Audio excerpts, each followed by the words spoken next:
আসসালামু আলাইকুম প্রিয় দর্শক, সংলাপ প্রতিদিন অনুষ্ঠানে আমি ক্যাপ্টেন হাসিব আপনাদেরকে স্বাগত জানাচ্ছি। আজকে আমরা আলোচনা করব নির্বাচন এবং আমাদের দেশের রাজনৈতিক ভবিষ্যৎ নিয়ে। এই বিষয়ে আমাদের সাথে আলোচনা করবার জন্য আমাদের স্টুডিওতে আছেন নতুন প্রজন্মের নেতা, এনডিএম-এর প্রতিষ্ঠাতা চেয়ারম্যান জনাব ববি হাজ্জাজ। ভাই, আপনাকে আমরা স্বাগত জানাচ্ছি এনটিভির স্টুডিওতে। আমাদের পরবর্তী 30-31 মিনিট আপনার সাথে আমরা একটু একাডেমিক আলোচনা করব। সব জল্পনা কল্পনার শেষে নির্বাচনের একটা রোড ম্যাপ আজকে ঘোষণা করা হয়েছে। আপনি এটাকে কিভাবে দেখছেন? ফার্স্টে হাসিব ভাই, আপনাকে অসংখ্য ধন্যবাদ আমাকে দাওয়াত জানাবার জন্য, এবং আপনাকে এবং এনটিভির সকল শ্রোতাকে আমার সালাম এবং শুভেচ্ছা। আমি সাধুবাদ জানাই নির্বাচন কমিশনকে। আমরা অনেক আগ্রহের সাথে অপেক্ষা করছিলাম যে এই রোড ম্যাপটা কবে আসবে।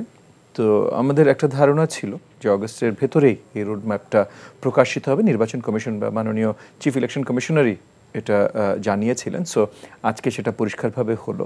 সাধুবাদ জানাই নির্বাচন কমিশনকে। এবং এখন এই প্রসেসটা ফলো করে ফেব্রুয়ারির নির্বাচনের পথে আমরা আগাবো। আমরা এখন জানি যে ডিসেম্বরে তফসিল ঘোষণা হবে। সেপ্টেম্বরের শেষ সপ্তাহ থেকে আপনার প্রত্যেকটা নিবন্ধিত দলের সাথে নির্বাচন কমিশন আলাদাভাবে বসা আলোচনা করা শুরু করবে। ডিমার্কেশনের কাজগুলো তারা, ডিলিমিটেশনের কাজগুলো তারা অতি শীঘ্রই শেষ করে ফেলবে। সো এগেন আজকে রোড ম্যাপটা শুনে মোটামুটি যা বিস্তারিত তারা জানিয়েছে, আমরা পরিষ্কার হয়েছে যে সঠিক পথে নির্বাচন কমিশন আগাচ্ছে নির্বাচন করবার জন্য। মানে আমরা এখন বলতে পারি যে আমরা একটা নির্বাচন দেখতে পাবো ইনশাআল্লাহ। ইনশাআল্লাহ, খুবই আশাবাদী আছি হাসিব ভাই, খুবই আশাবাদী। এই যে নির্বাচন কমিশনার বলছে যে প্রবাসীরা ভোট দিতে পারবেন, প্রথমবারের মতন দেশে প্রবাসীরা এখানে ভোট দিবেন। আপনি এই জিনিসটা কিভাবে দেখছেন? এগেন খুবই পজিটিভ। আমরা প্রবাসীদের ভোট দেবার অধিকার তো সবসময় ছিল, কনস্টিটিউশনালি ছিল। আমরা জাস্ট পদ্ধতিগুলো ঠিকভাবে পরিষ্কার করিনি বিগত বছরগুলোতে বা দশকগুলোতে।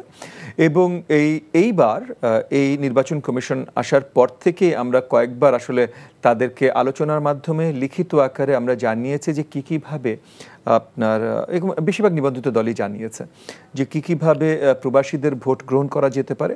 এবং এখন যে নির্বাচন কমিশন যে উদ্যোগগুলো নিচ্ছে সেগুলোকে সাধুবাদ জানাই। এগুলো প্রয়োজন ছিল এবং আগামীতে একটা দুটো নির্বাচনে টেস্টিং করে আরও আমরা পরিষ্কার হব যে স্বতঃস্ফূর্তভাবে এবং আরও শান্তির সাথে বা আরামের সাথে প্রবাসীরা যেন ভোট প্রদান করতে পারে। ববি ভাই, পুরনোদেরকে চলে যেতে হবে, নতুনরা সেই জায়গাটাকে নিবে, এটাই হলো পৃথিবীর নিয়ম। আমাদের রাজনীতিরও সেইটাই নিয়ম যে নতুনরা পুরনোদের জায়গাটা গ্রহণ করবে। ডক্টর ইউনূস প্রথম থেকে ক্ষমতায় এসেই বলছেন যে নতুনদেরকে সুযোগ দেওয়া হোক, নতুনরা সব জায়গায় কাজ করার সুযোগ করুন। তা একঝাঁক তরুণ তরুণীকে আমরা ইতিমধ্যে দেখছি রাজনীতির অঙ্গনে, তারা ঘোরাফেরা করছেন, কিন্তু তারা যে স্লোগান দিচ্ছেন, 1, 2, 3, 4 বলে যে স্লোগান দিচ্ছেন, যে স্লোগানটা আসলে আমার পক্ষে উচ্চারণ করা খুবই কঠিন। তারপরে আমরা দেখছি যে তাদের বিরুদ্ধে চাঁদাবাজির থেকে শুরু করে নানা রকম অভিযোগ তাদের বিরুদ্ধে আসছে। এবং তাদের যে সমস্ত অশ্লীল কথোপকথন, এগুলো ভিডিওতে ভাইরাল আমরা দেখছি। তা আপনি এদের ভবিষ্যৎ কি দেখছেন? এরা কি কোনো ষড়যন্ত্রের শিকার হয়েছে কিনা? রাজনীতিতে এরা শেষ পর্যন্ত টিকে থাকতে পারবে কিনা? প্রথমত যে জিনিসটা দেখতে হবে হলো যে সকল তরুণরা যারা রাজনীতির সাথে আছেন সবাইকে একসাথে ধরলে হবে না, সকলে আলাদা। অনেক ধরনের তরুণ অনেক জায়গা থেকে রাজনীতির সাথে সম্পৃক্ত হয়েছেন।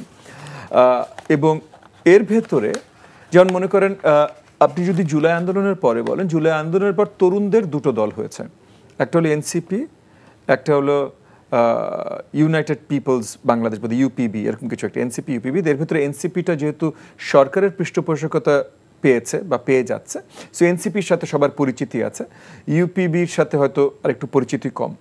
সো এটা হলো জুলাইতে যারা এগেন কোটা বিরোধী আন্দোলনের সাথে যারা সম্পৃক্ত ছিলেন তাদের মাধ্যমে। একই সাথে এই গত জুলাই আন্দোলনেও যে তরুণরা ছিলেন, এখানে অনেক রাজনৈতিক দলের থেকেও তাদের ছাত্র সংগঠনের অনেক তরুণরা ছিলেন, সেটা আমার দল বলেন, সবচেয়ে বড় দাগে যদিও বিএনপির ছিল, কিন্তু জুলাই আন্দোলন যেমন আমার এনডিএম এর 83 জন আপনার তরুণ কর্মী মানে হসপিটালাইজড হয়েছে, মানে এমনভাবে অনেকে হয়তো ইট পাটকেল খেয়েছে, বাট এমনভাবে আহত হয়েছে যে হসপিটালাইজড হতে হয়েছে 83 জন। সো এরকম অনেক দলেরই আছে। সো অনেক ধরনের চিন্তা চেতনার তরুণরা এখানে এসেছেন। সবচেয়ে বড় দাগের যারা এসেছিলেন তারা রাজনীতিতে নেই, তারা চলে গেছেন। সো সবাই এক কাজগুলো করছে না, কিন্তু আমি আপনাকে উইথ ফুল অ্যাসিওরেন্স বলতে পারি যে আমার দলের যে শত শত বা হাজার হাজার তরুণেরা আছেন ছাত্র সংগঠনের সাথে বা সো অ্যান্ড সো ফোর্থ, তারা কেউ এই ধরনের বক্তব্য রাখছেন না। আবার যদি আপনি অন্য একটা দলের কথা বলেন, সাপোজ কথার কথা যে তরুণদের দল হিসেবে এখন সবাই আসলে এনসিপিকে চেনে, যদিও সব দলেরই আছে, বাট এনসিপিকে চেনে বেশি। এনসিপির সব নেতৃবৃন্দ নেতা কর্মীরা এই ধরনের অশ্লীল ভাষা ব্যবহার করছে, এটাও সত্যি না। যারা করছে এটা অত্যন্ত দুঃখজনক। এবং আমরা দেখছি যে যারা অশ্লীল ভাষায় কথা বলছেন তাদেরকে কেন জানি আমরা প্রমোট করছি, এবং তারা এসে যখন টক শোতে তর্ক বিতর্ক করে, গালিগালাজ করে, মারমুখো হয়, তখন আমাদের হয়তো টিআইপি বাড়ছে, কিন্তু এটা রাষ্ট্রের দিকে এটা অত্যন্ত দুঃখজনক। যেমন মনে করেন আমি যদি এনসিপিকে নিয়ে কথা বলি, এই জায়গাটায় মানে স্পেশালি আপনি যখন টেলিভিশন পর্দার কথা বললেন, আমরা বারংবার দেখেছি যে এনসিপির থেকে যারা টক শোতে আসেন তাদের আচরণগুলো খুবই আক্রমণাত্মক হয়। একটা কথা আপনার কাছে আমি অনেকভাবে বলতে পারি, আমি আপনাকে বলতেই পারি যে আপনি নিজে গত জুলাইতে কি করেছেন। আচ্ছা, এটা আমি আপনাকে কিভাবে বলতে পারি, ভাই আমরা তো ছিলাম, আপনিও কি আমাদের সাথে ছিলেন, এভাবে বলা যায়। বা আমি দেখিনি আপনাকে, আমি দেখিনি তার মানে আপনি হাসিনার দোষী, এইভাবে বলা যায়। অ্যাগ্রেসিভ, হ্যাঁ, আক্রমণাত্মক যে আলোচনাগুলো, এবং এখানে এই শব্দটা আমি আসলে শক্তভাবেই বলতে চাই, অনেক জায়গায় আমরা দেখেছি খুব কঠিনভাবে বেয়াদবি করা, খুব কঠিনভাবে বেয়াদবি করা। একই সাথে আবার শুধু একদিকে বললে হবে না, অন্যদিকে বলতে হবে। আমরা দেখেছি অনেক বয়োজ্যেষ্ঠ রাজনৈতিক কর্মী বা নেতৃবৃন্দ যাদের আরো ভালো জানা উচিত, আর একটু ভালো বোঝা উচিত, তারা খুব বাজেভাবে এগুলো সম্মুখীন হয়েছেন। মানে ইন দ্য সেন্স যে তারা তাদেরকে তো আক্রমণ করেছে। আমরা ওই প্রসঙ্গে যাব, যে নতুন প্রজন্মের কথা আলাপ করলাম, পুরনো প্রজন্মের নেতারাও যেভাবে কথা বলছেন সেই বিষয়ে আমরা আলাপ করব। আমরা এখন পুরনো প্রজন্মে যাদেরকে আমরা আসলে রাজনীতিবিদ বলছি, এবং ইতিমধ্যে তারা রাজনীতিতে একটা অবস্থানে গেছে, তাদের কিছু উক্তি আমি আপনাদেরকে বলি। যে কেউ বলছেন ফকিন্নির বাচ্চা, তারপরে কেউ বলছেন যে জিহ্বা কেটে ফেলে দেয়া হোক, মানে হুকুম দিচ্ছেন। কেউ বলছেন যে রাজাকারের বাচ্চা, কেউ বলছেন যে ডান হাত না বাম হাত দিয়ে জিহ্বা কেটে ফেলে দেয়া হবে। তা আসলে আমরা রাজনীতিকে কোথায় নিয়ে যেতে চাচ্ছি? দেখেন, মানে প্রথমত খুবই খুবই দুঃখজনক যে অভিজ্ঞতা সম্পন্ন রাজনৈতিক নেতৃবৃন্দ এ ধরনের ভাষা ব্যবহার করে। এটা অত্যন্ত দুঃখজনক। মানে যদি তাদেরকে আক্রমণ করেও থাকে, যেটা বেশিরভাগ সময় হয়তো করেছে, তো আমরা কি এতদিন আক্রমণের শিকার হইনি? আমি আপনাকে বলি, আপনার এই চ্যানেলে না, কিন্তু অনেকগুলো চ্যানেলে এমনও হয়েছে, মানে বিগত সরকারের সময় যেখানে টক শোতে বসেছি, ভদ্রভাবে সুন্দরভাবে মার্জিতভাবে সরকারের চুরি চামারিও না, কিছু ভুল ত্রুটি তুলে ধরেছি। তার জন্য টক শোতে আরেকজন যিনি স্পিকার বক্তা বসেছিলেন আওয়ামী লীগের, সে এমনভাবে দাম্ভিকতা দেখিয়েছে যে ওই অফিস থেকে বেরোতে পারবো না, ওইখান থেকে কিছু একটা করে ফেলবে, এরকম ভাবে দেখিয়েছে। তখনও কিন্তু আমরা মার্জিত ভাষা রাখতে চেষ্টা করেছি এবং রেখেছি। আজকে এসে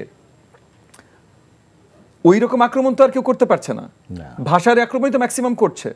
এই ভাষার আক্রমণের উত্তরে যদি আমরা এত নোংরা ভাষা ব্যবহার করা শুরু করি, তাহলে আসলে আমাদের ঘাড়েও কিছু দোষ নিতে হবে। এটা অত্যন্ত দুঃখজনক। যারা অভিজ্ঞতা সম্পন্ন রাজনৈতিক কর্মীরা আছেন, নেতৃবৃন্দ আছেন, আমি তাদের কাছে আবেদন জানাবো তারা নোংরা ভাষা ব্যবহার না করুক, তারা অন্য কাউকে ছোট করার বা অবমাননা করার মতো এই ধরনের থেকে বিরত থাকুক। একই সাথে আমি তরুণদেরকেও, কারণ তরুণদেরকে আমি ছোট্ট একটা জিনিস আমি আপনাকে বলি, তরুণদেরকে নিশ্চয়ই অনেকে ব্যবহারও করছে, তারা নিজেরা সেদে ব্যবহৃত হচ্ছে, এটা সত্যি কথা। কারণ চাঁদা যারা তুলছে, টাকা তো তারা পাচ্ছে, শক্তির ব্যবহার বা অপব্যবহার তো তারা করছে, কিন্তু তাদেরকেও অনেকে ব্যবহার করছে। বিকজ দেখেন, কোনো জায়গায় এমন হয়নি। আন্দোলন সবসময় তরুণরাই করে। আজকে হঠাৎ করে নতুন একটা আওয়াজ এসছে যে 24-এর আন্দোলনে তরুণরা করেছে। ভাই না, আমাদের দেশের সব আন্দোলনে তরুণরা করেছে এবং বিশ্বব্যাপী সব আন্দোলনরা তরুণরাই করে, কারণ শারীরিক শক্তি তরুণদের থাকে। যদিও আমাদের মতো কিছু অর্ধবৃদ্ধ লোকজন এই সব আন্দোলনের সাথে ছিল, আমরাও ছিলাম, বাট মেইনলি তরুণরাই থাকে। এটাই সিস্টেম ভাই। তাই বলে আন্দোলনে জয়ী হবার পর সরকার পরিচালনার দায়িত্ব কোনো জায়গায় তরুণদের উপরে যায় না। কেন যায় না? কারণ তাদের ওই জ্ঞান অভিজ্ঞতাটা নেই। গত জুলাইয়ের পর আমরা দেখলাম অন্তর্বর্তীকালীন সরকার যখন গঠিত হলো তখন অটোমেটিক্যালি 3 জন উপদেষ্টা, এবং শুধু 3 জন উপদেষ্টা না, প্রত্যেকটা মন্ত্রণালয়কে সহযোগিতা করবে এই করে ছাত্র লেভেলের তরুণদেরকে পাঠিয়ে দেওয়া হলো। এখন এই ছেলেটা এখন পর্যন্ত পাশ পর্যন্ত করেনি। মন্ত্রণালয়ের মেইন মন্ত্রী বা সেক্রেটারির পাশে বসে দায়িত্ব কি পালন করবে সে? কিন্তু তার কাছে তো এখন সে গ্রাম থেকে এসেছে, তার কাছে ওই গ্রামের, ওই শহরের, ওই জেলার হাজার হাজার মানুষের লাইন লেগে যাবে, বাবা এই কাজটা কইরা দাও। এটা আমাদের দেশের কালচার, সংস্কৃতি। এটাকে কি ধরেন আমাদের স্বাধীনতার আগে আমরা দেখেছি যে 60-এর দশকে আমরা এক ঝাঁক রাজনীতি ছাত্র নেতাদেরকে দেখেছি, কিন্তু তার যারাই দেশের স্বাধীনতার মূল শক্তি ছিল, কিন্তু স্বাধীনতার পরে আমরা দেখলাম একটা জাসদ তৈরি হলো এবং তারা ষড়যন্ত্রের মুখে পড়লো, এবং এই জাসদে যারা ছিলেন তারা আর দেশের রাজনীতিতে ওইভাবে ফেরত আসতে পারে নাই। তা আমরা কি এই ছাত্রদের কি ওই রকম কোনো ষড়যন্ত্রের ভিতরে পড়েছে কিনা তারা? আপনি যদি একটা দলের কথা বলেন এনসিপি, তাহলে এটা নিয়ে আলোচনা করতে পারি। না, যেরকম ছাত্ররা তো সবাই ছিল আন্দোলনে, এবং আপনি বলছেন যে এই ছাত্রদেরকে বিভিন্ন জায়গায় বসানো হয়েছে, বিভিন্ন মন্ত্রণালয়ে বসানো হয়েছে। যেটা বসানো হয়েছে সেটা ভেরি স্পেসিফিক। এই যে এই আজকে যেটা এনসিপি, যেটা পরে একটা মানে একটা সংগঠন হিসেবে, বৈষম্য বিরোধী ছাত্র আন্দোলন একটা সংগঠন হিসেবে যেটা স্বীকৃতি পেল সেপ্টেম্বরে যে মানে লেট অগাস্টে যে তারপর সেটা থেকে দল আসলো এনসিপি। সো এটা পুরোপুরি এক গাঁটে বাঁধা আর কি। সো আমি এনসিপি হিসেবেই তাহলে বলি, যদি এনসিপি হিসেবে, কারণ সব ছাত্র এখানে নাই, বেশিরভাগ যারা আন্দোলন করেছে তারা ক্যাম্পাসে ফিরে গেছে, বাট এনসিপি হিসেবে যদি বলি তাহলে আমি কিছু দূর মনে করি আপনি যেটা বলছেন সেটা ঠিক। মানে তাদেরকে অপব্যবহার করছে অনেকে, সেটাই একটা ষড়যন্ত্র। কারণ এই অপব্যবহারের মাধ্যমে তারা তাদের রাজনৈতিক ভবিষ্যৎটা হারাচ্ছে। মানে দেখেন, এনসিপির অনেক নেতৃবৃন্দ আছেন যারা এমনভাবে কথাবার্তা বলছেন যেটা থেকে আর কোনো ফিরতি নাই। এমন অনেক কর্মকাণ্ডের সাথে যারা জড়িত হয়েছেন যেটা এখন কেউ ঘাটাচ্ছে না। যেমন মনে করেন একটা নেতা হঠাৎ 150 গাড়ি নিয়ে, তার 150 গাড়ির বহর নিয়ে তার দেশের বাড়ি চলে গেল, নতুন করে তার দাদার জমিদারি খুঁজে পেল, আরেকজনের 80-90টা তোরণ তৈরি হলো, এবং এটা শুধু একটা দুটা প্রাইম এক্সাম্পল, এরকম সব জায়গায় আপনি এক্সাম্পল খুঁজে পাবেন। এই অন্তর্বর্তীকালীন সরকার চলে যাওয়ার পর কোনো না কোনো সরকার কোনো না কোনো সময় প্রশ্ন তুলবে না ভাই? বা কেউ যদি ওই এলাকার, যে এলাকায় 150 গাড়ি নিয়ে গেছে, ওই এলাকায় নির্বাচনে আরো 10 জন কম্পিটিটর আছে না, এই 10 জনের 9 জন বা একজন যদি পরে এসিসিতে একটা মামলা করে যে ওই লোক এই জমিদারি কোত্থেকে পেলো, এই টাকাটা কোত্থেকে পেলো, একটা মামলা করে, তারপর এই মামলা অন্তর্বর্তীকালীন সরকার একবার চলে গেলে এই মামলা তদন্ত হবে না? এবং তারা অলমোস্ট মুখোমুখি হচ্ছে বৃহৎ রাজনৈতিক দল, যেরকম আমরা মনে করি আওয়ামী লীগ চলে যাওয়ার পরে কিন্তু বৃহৎ রাজনৈতিক দল বিএনপি, এবং বিএনপির সাথে তাদের যে একটা সাংঘর্ষিক অবস্থানে যাচ্ছে। রাজনৈতিক সংঘর্ষ হতেই পারে, আমি আপনি একসাথে নির্বাচন করব না, সেটা প্রতিযোগিতা আর সংঘর্ষ না। আমি ওই প্রতিযোগিতাকেই আর কি সংঘর্ষ, আমার শব্দচরণে ভুল হয়েছে। প্রতিযোগিতা হতেই পারে, সেখানে আমি আপনার মন্দাটা ধরিয়ে দিব, আপনি আমার মন্দাটা ধরিয়ে দেন। কিন্তু যখন আপনি মানে ওই যেটা বললেন যে মানে নোংরা আক্রমণ করবেন, বা এগেন আমি দেখেন, গণতন্ত্র সত্যি কথা কি, বিশ্বের বেশিরভাগ জায়গায় গণতন্ত্রে নির্বাচনের আগে নোংরা আক্রমণই হয়। আমেরিকায় একটু অ্যাডগুলো দেখেন, মানে খুব বাজেভাবে একে অপরকে খারাপ কথা বলা হয়। সো আমি সেটাও বাদ দিলাম। কিন্তু যেটা হয়েছে, যেমন এনসিপি স্পেসিফিক যদি বলি, তারা এখন দু একটা রাজনৈতিক দলের খেলার প্রার্থীও হয়েছে। যেমন মনে করেন বাংলাদেশ জামাতে ইসলাম, তারা নির্বাচন করবে, আমি মোটামুটি আপনাকে এখন লিখে দিচ্ছি। হ্যাঁ, তারা যতই পিআর নিয়ে কথা বলুক, তারা নির্বাচন করবে, কিন্তু অনেক আগের থেকেই তাদের ক্যান্ডিডেট ঘোষণা করেছে। সবচেয়ে প্রিপেয়ার্ড নির্বাচনের জন্য কিন্তু জামাতে ইসলাম। হ্যাঁ, সো তারা নির্বাচন করবে, কিন্তু তারা শেষ মুহূর্ত পর্যন্ত চেষ্টা করবে অন্য সব দলকে প্রেসার করে নিজেদের জায়গা কিভাবে আরো বেটার করা যেতে পারে, কিন্তু নির্বাচনে তারা যাবে। এই যাওয়ার জন্য এই যে পুশ করা, এই যে প্রেসার তৈরি করা, এই প্রেসারের জন্য তারাও কিন্তু এনসিপিকে ব্যবহার করছে, এবং এনসিপি খুব সুন্দরভাবে ব্যবহৃত হচ্ছে। তারা বলছে হ্যাঁ নির্বাচন এই সময় হবে না, ওই সময় হবে না, এইটা হইলে হবে না, ওইটা হলে হবে না, তারা কিন্তু বলছে। এবং সবচেয়ে দুঃখজনক যেটা, যে তারা একটা কথা বলছে যে ফেব্রুয়ারিতে নির্বাচন হবে না। এখন আপনি বলতেই পারেন আমরা নির্বাচনের আগে এগুলো চাই, নির্বাচনের পরে এগুলো চাই, নির্বাচন এইভাবে চাই, এগুলো নিয়ে আলোচনা হবে, যেটাই হবে নির্বাচন জায়গায় হবে, কারণ নির্বাচন হলো জনগণের গণতান্ত্রিক অধিকার। কেউ যদি একবার এসে জোরদারভাবে বলে না এই অধিকার নিতে দিব না, মানে নির্বাচন হতে দিব না, মানে কিন্তু বেসিক কথাটা হলো যে এই অধিকার ফিরিয়ে দেব না। এই অধিকার ফিরিয়ে দেওয়ার কথা এইটা ইউ কান্ট সে গণতান্ত্রিক রাষ্ট্র ব্যবস্থায়, এইটা ইউ কান্ট সে। এবং আপনি যদি রাজনৈতিক দল হিসেবে নিজেকে ক্লেম করতে চান এই জায়গায় আপনি পুশ করতে পারেন না, যেটা আনফর্চুনেটলি অত্যন্ত দুঃখজনক, কিন্তু এনসিপি করছে। ববি ভাই, আমরা একটু অন্য প্রসঙ্গে যেতে চাই। যেরকম ডাকসুর নির্বাচন হচ্ছে, ডাকসু বহু বছর ডাকসুর নির্বাচন হয় নাই, তো আপনি ডাকসুর নির্বাচনটা কিভাবে দেখছেন? প্রথমত আমি ডাকসু নির্বাচনকে সাধুবাদ জানাই, শুধু সেটা না, আমি দেখতে চাই যে সকল ক্যাম্পাসে নির্বাচন হোক, তবে আমি এটাও দেখতে চাই যে একটা ক্যাম্পাসের নির্বাচন যেন রাষ্ট্রীয় পর্যায়ে বা জাতিগতভাবে অনেক গুরুত্বপূর্ণ যে না, সেটাকে জোর করে গুরুত্বপূর্ণ বানানো, এই ভুল একটা একটা কালচার থেকে সরে আসাটা আমি এইটা দেখতে চাই। দেখেন, এক সময় আপনি 60-এর দশকে বলেন, 50-এর দশকে বলেন, 70-এর দশকে বলেন, ডাকসু নির্বাচন আসলেই গুরুত্বপূর্ণ ছিল জাতীয় রাজনীতির জন্য। কেন? প্রথমত শিক্ষিত সমাজ খুব ছোট ছিল, আমাদের জিডিপি, বাইং পাওয়ার, অর্থনৈতিক অবস্থান খারাপ, মন্দা ছিল।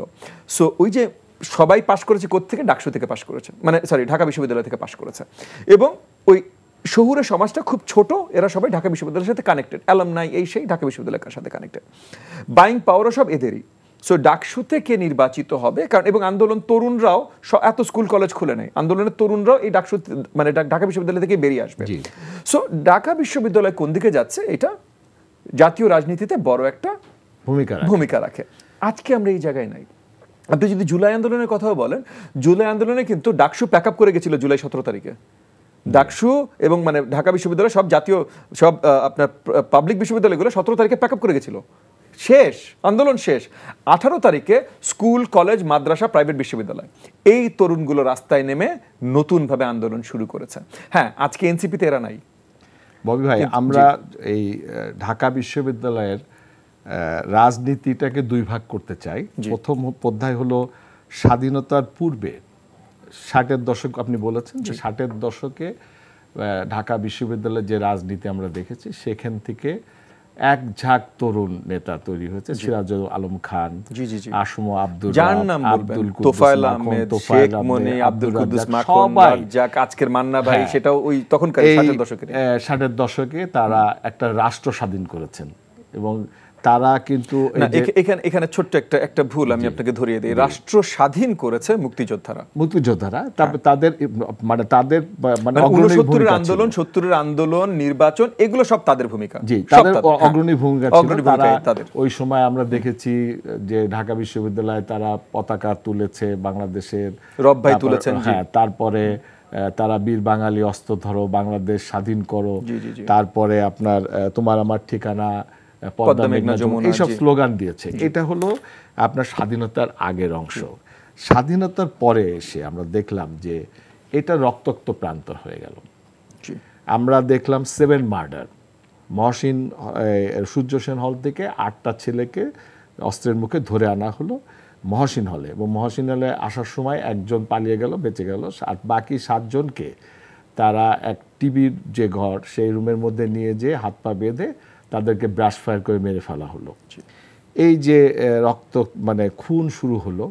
এবং আমার কাছে একটা ডেটা এখানে আছে, নাম সহ বলতে পারবো, 75 জন ছাত্র বিভিন্ন সময় এই ঢাকা বিশ্ববিদ্যালয়, শুধু ঢাকা বিশ্ববিদ্যালয়ে মারা গেছে, রাজশাহীতে তো আরও আছে, শুধু ঢাকা বিশ্ববিদ্যালয়ে মারা গেছে 75 জন। এবং 90 থেকে 99 সাল এই পর্যন্ত 34 জন মারা গেছে। যখন এইভাবে ছাত্ররা মারা গেছে, তখন সাধারণ অভিভাবকরা বলেছেন যে ছাত্র রাজনীতি এটা বন্ধ করে দেওয়া উচিত। তো এখন আমরা এটা 3য় ধাপে যাচ্ছি, ডাকসু নির্বাচন। এই ধাপের নির্বাচনের পরে আপনি কি মনে করেন যে আমরা সেই 60-এর দশকে ফেরত যাব, নাকি এই 2য় ভাগ যেটা সেটাতে ফেরত যাব? ইতিমধ্যেই আমরা দেখছি যে ডাকসুর প্রার্থী জালাল তার ব্যাচমেট মানে রুমমেটকে হত্যার চেষ্টা করেছিল, তাকে বহিষ্কার করা হয়েছে। জি হ্যাঁ, হল থেকে বহিষ্কার করা হচ্ছে বা কিছু একটা, হ্যাঁ তাকে অ্যারেস্ট করা হয়েছে। আচ্ছা, তারপর অ্যারেস্ট করা হয়েছে, ফার্স্ট আমরা দেখছিলাম হল থেকে বহিষ্কার করা হয়েছে। দেখেন, প্রথমত কোনোটাতেই ফেরত যেতে চাই না। ছাত্র রাজনীতি ছাত্র কেন্দ্রিক হবে। ডাকসুর যারা মানে ডাকসুর নির্বাচনে যারা বিজয়ী হবে তারা ঢাকা বিশ্ববিদ্যালয়ের জন্য কি করবে, বিশ্ববিদ্যালয়ের ছাত্রছাত্রীদের জন্য কি করবে, ফ্যাকাল্টির জন্য কি করবে, সেই ভিত্তিতে। সো এই রাজনীতির সাথে জাতীয় রাজনীতির সম্পৃক্ততা থাকা উচিত না। যারা এখানে জয়ী হবেন তারা যেহেতু ম্যাচিওর অ্যাডাল্টস, তারা জাতীয় রাজনীতিতে কোনো দলকে পছন্দ করতেই পারেন, দলের কার্ড হোল্ডিং মেম্বার হতে পারেন, কিন্তু ক্যাম্পাসে তারা ওই জাতীয় রাজনীতি নিয়ে যাবেন না। ক্যাম্পাসে তারা ক্যাম্পাসের জন্য রাজনীতি করবেন, যে স্টুডেন্ট ক্যান্টিনের খাবার কি হবে এটার জন্য রাজনীতি করবেন, স্টুডেন্টসদের টিচার টু স্টুডেন্ট রেশিও কত হইতে পারে, কত হওয়া উচিত, এটা নিয়ে তারা আন্দোলন করবেন বা সেটা নিয়ে তারা কাজ করবেন। সো ক্যাম্পাস ভিত্তিক রাজনীতি। এবং এই জায়গাটায় আমি বিশ্বাস করি যে ক্যাম্পাসের অ্যাডমিনিস্ট্রেশন, মানে ঢাকা বিশ্ববিদ্যালয় বা এই জাতীয় বিশ্ববিদ্যালয়গুলো, এগুলো স্বায়ত্তশাসিত সর্ট অফ অর্গানাইজেশন বা ইনস্টিটিউশনস হবার কথা। তো এদেরকে আসলে প্রপারলি ইন্ডিপেন্ডেন্স দেওয়াটা অত্যন্ত গুরুত্বপূর্ণ, এবং এখানে রাজনৈতিক হস্তক্ষেপ বন্ধ করাটা অত্যন্ত গুরুত্বপূর্ণ, এবং একই সাথে অ্যাডমিনিস্ট্রেশনের ক্ষমতায়ন, মানে অ্যাকচুয়ালি ফ্যাকাল্টি অ্যাডমিনিস্ট্রেশনের শক্তি বাড়ানো, এটা অত্যন্ত গুরুত্বপূর্ণ। কারণ আমরা দেখেছি যখনই যেই রাজনৈতিক একটা সরকার যারা ক্ষমতায় আছেন তাদের একটা চাপ প্রয়োগ করে অ্যাডমিনিস্ট্রেশন তাদের ছাত্র সংগঠনের সহযোগী অলমোস্ট হয়ে যাওয়ার একটা প্রবণতা আমরা দেখেছি গত 20, 30, 40 বছর ধরে। এটা একদম এক্সট্রিম পর্যায়ে আওয়ামী লীগ নিয়ে গেছিল, বাট একটা প্রবণতা অনেক আগে থেকেই ছিল। এখান থেকে পুরোপুরি সরে আসতে হবে। ঢাকা বিশ্ববিদ্যালয় দেখেন, আজ পর্যন্ত ঢাকা বিশ্ববিদ্যালয়ের পরিচয় একমাত্র আন্দোলন ক্ষেত্রিকই, এবং এখন সেই পরিচয়টা হারিয়ে গেছে, যেটা সত্যি কথা। মানে বাস্তবিক এখন এনসিপি আসার পর লোকজন এই কথাগুলো বলে না, কিন্তু 2024 সালের জুলাই 17 তারিখে যখন ঢাকা বিশ্ববিদ্যালয় প্যাক আপ করে সব ছাত্ররা চলে গেল, তখন পরিষ্কার হয়ে গেছে যে জাতীয় রাজনীতি বা আন্দোলনে যে ঢাকা বিশ্ববিদ্যালয় বা এই যে সরকারি বিশ্ববিদ্যালয়গুলো যে বিশাল অবদান রাখতে পারতো, সেটা এখন আর নাই। এখন লং টাইমে এটা আমরা, হ্যাঁ, এটা আস্তে আস্তে হয়ে গেছে, এবং এটা আরো ভালোই হয়েছে ভাই। স্টুডেন্টদের পড়াশোনা করা দরকার, কারণ ঢাকা বিশ্ববিদ্যালয় থেকে, মানে ঢাকা বিশ্ববিদ্যালয়ে গত 50 বছরে, গত 100 বছরে কয়টা রিসার্চ বেরিয়েছে যেটা বিশ্বব্যাপী সমাদৃত? কিচ্ছু নাই ভাই।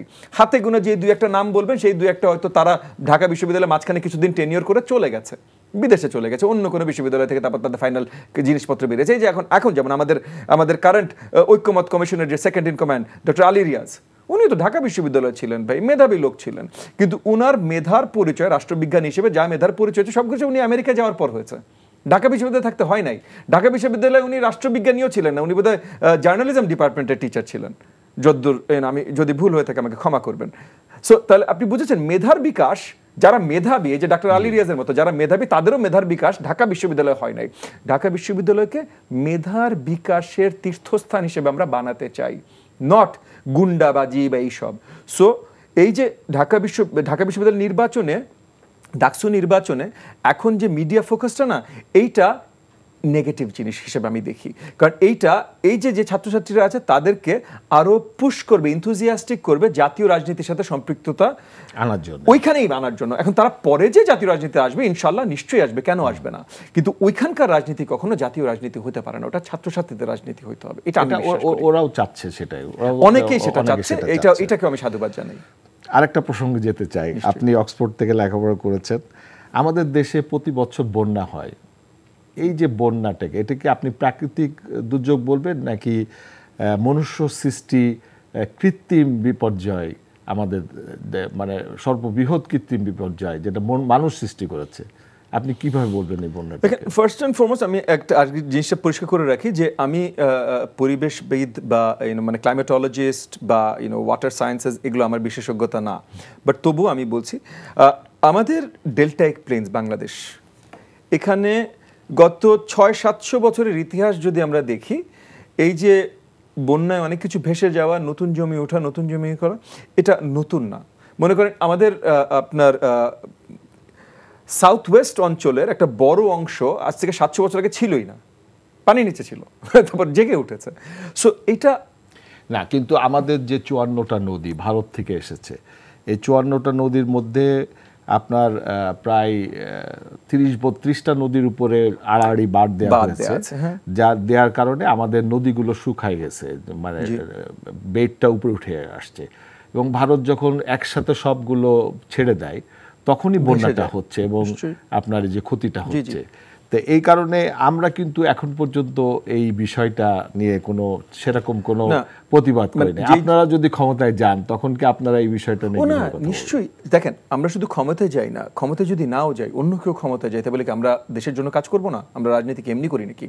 সো না, আপনাকে আমি যেটা বলছিলাম, ফার্স্ট অ্যান্ড ফরমোস্ট আমাদের দেশের, আমাদের যে প্রাকৃতিক যে অবস্থানটা আছে বা জিওগ্রাফিক যে অবস্থানটা আছে, এটার জন্য বন্যা আমাদের মানে সবসময় আমাদের পার্ট অ্যান্ড পার্সেল আমাদের জীবনের থাকবে, যখনই হোক।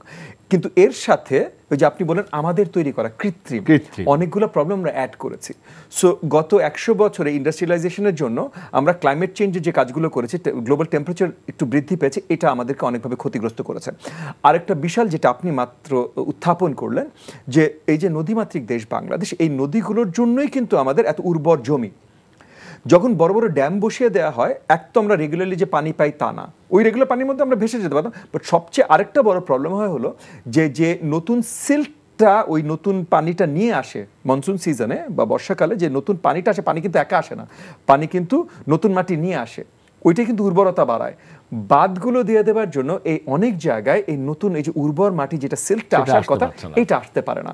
সো আমরা বন্যায় ভাসি, খরায় না পারি হাসতে, আবার এই যে নতুন মাটি বা যে সিল্ট, এটা থেকেও আমরা বঞ্চিত, এবং এগুলো ক্রমাগত বাড়বে। দেখেন, বিশ্বের অনেক জায়গায় এখন আলোচনা শুরু হয়েছে যে গত 50-60 বছর, মানে দ্বিতীয় বিশ্বযুদ্ধের পরের 80 বছর, বেশিরভাগ যুদ্ধই তেলের জন্য হয়েছে বা খনিজ পদার্থের জন্য হয়েছে।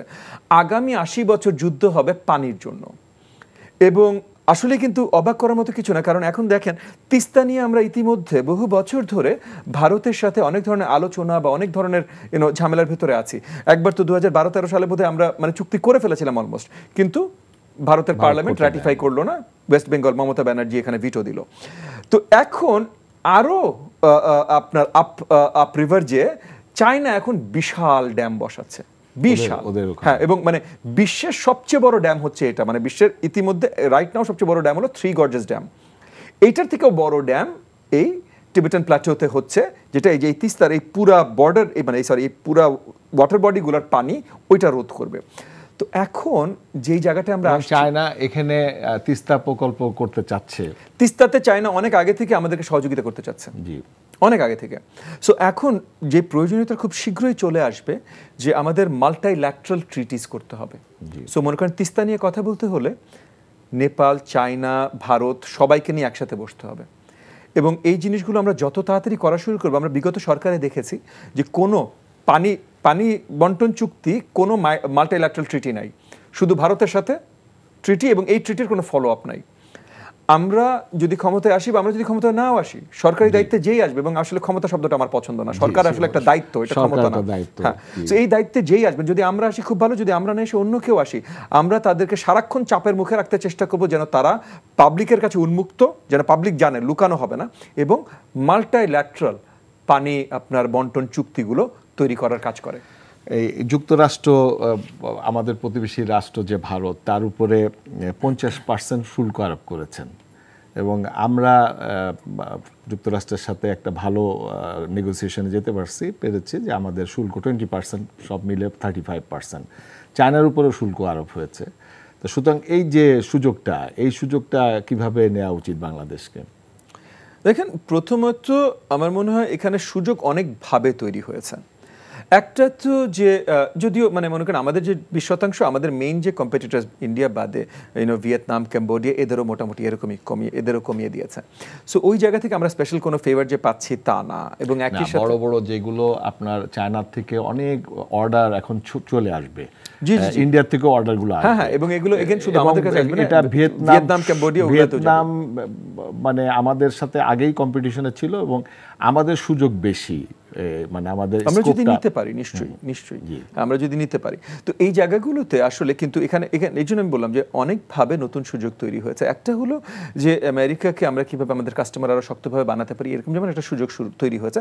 আবার আরেকটা সুযোগ তৈরি হয়েছে যে দেখেন, আমেরিকান ইকোনমি গত 80 বছর, মানে দ্বিতীয় বিশ্বযুদ্ধের পর থেকে গত 80 বছর গ্লোবাল ইকোনমি ডমিনেট করেছে।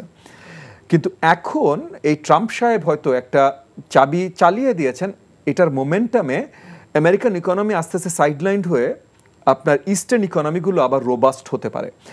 চায়না, ইন্ডিয়া, রাশিয়া, এই তিনটা দেশের যদি কূটনৈতিক সম্পর্কে কোনো ধরনের জটিলতা না থাকতো, সরি জাপানকে কেন মিস করব, জাপান এবং পারলে অস্ট্রেলিয়াও, এদের যদি কূটনৈতিক জটিলতা না থাকতো তাহলে আপনি ইমাজিন করতে পারেন, কল্পনা করতে পারেন যে অর্থনৈতিকভাবে এরা একে অপরের সহযোগী যদি হতো তাহলে একে অপরের উন্নয়নে কত বড় একটা অবদান রাখতে পারতো। এই জায়গাগুলোতে কিন্তু বাংলাদেশ একটা কি পজিশনে আছে জিওগ্রাফিক্যালি। আমরা যে জায়গাটায় আছি, আপনি বে অফ বেঙ্গল হিসেবে বলেন বা ল্যান্ড হিসেবেই বলেন, আমরা যে জায়গাটায় আছি, চায়না, ইন্ডিয়া, অস্ট্রেলিয়া এবং যদি এই জায়গায় এই তিনটাকে আমরা কানেক্ট করতে পারি তাহলে জাপান আর রাশিয়া এমনি আসতে পারে। এই জায়গাগুলোতেও কিন্তু নট জাস্ট আমেরিকাকে বড়ভাবে কাস্টমার বানানো এই জায়গায় আছে, কিন্তু এই যে ইস্টার্ন ইকোনমিক ব্লক, এইটাকে আসলে তৈরি করার ক্ষেত্রে বাংলাদেশ একটা বড় ভূমিকা রাখতে পারে, যেখানে বাংলাদেশের উন্নয়নের জন্য এইটা আবার বিশালভাবে হেল্পফুল হতে পারে। সো আমাদের অনেকগুলো অপরচুনিটি আছে, এখন দেখতে হবে এগুলো কোনটা আমরা কিভাবে ব্যবহার করি। কিন্তু ব্যবহার করার জন্য একটা জিনিস মনে রাখতে হবে, যেটা অন্তর্বর্তীকালীন সরকার মিস করেছে, যে আমাদের ব্যবসায়ী সমাজকে ঠিকভাবে মানে ইউজ করতে পারেনি বা ইউটিলাইজ করতে পারেনি, এইটা করতে পারতে হবে। যে এবং এই যে মানে আপনি যে বিষয়টা বললেন যে একটা জটিল আন্তর্জাতিক ইন্টারেস্ট, বিশেষ করে আমাদের এখন হলো যুদ্ধ হচ্ছে ট্রেড যুদ্ধ, তো এই ট্রেড যুদ্ধের যে নেতৃত্ব দেওয়ার জন্য যে রাজনৈতিক যোগ্যতা, সেটা নিশ্চয়ই নির্বাচনের মধ্য দিয়ে আমাদের আসবে। আমি বিশ্বাস করি যে সেটা দেশ পাবে। ধন্যবাদ ববি ভাই, আমাদেরকে আজকে শেষ করতে হচ্ছে। আমাদের এই দেশকে সামনে এগিয়ে নেওয়ার জন্য নির্বাচন হোক এবং সঠিক নেতৃত্বকে এগিয়ে আসুক এবং আমাদের দেশ এগিয়ে যাক, এই প্রত্যাশা নিয়ে আজকের অনুষ্ঠান শেষ করছি। এই অনুষ্ঠান আপনারা আবারও দেখতে পাবেন আগামী বৃহস্পতিবার এই সময়ে। ততদিন আপনারা সুস্থ থাকুন, সকলে ভালো থাকুন। আসসালামু আলাইকুম।